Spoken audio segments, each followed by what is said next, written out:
Magandang hapon po sa inyong lahat.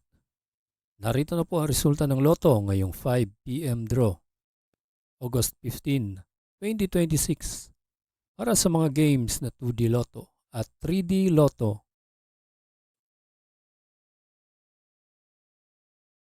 Para sa 2D Lotto, ito po ang winning combination: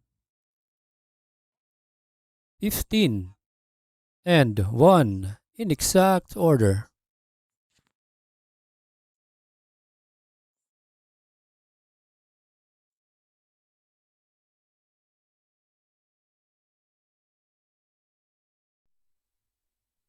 Kung bago ka pa lang sa aking channel, pwede kang mag-like, share, at subscribe para updated kayo sa mga PCSO lottery results araw-araw. At para sa 3D Lotto, ito po ang winning combination: 5, 6, and 0 in exact order.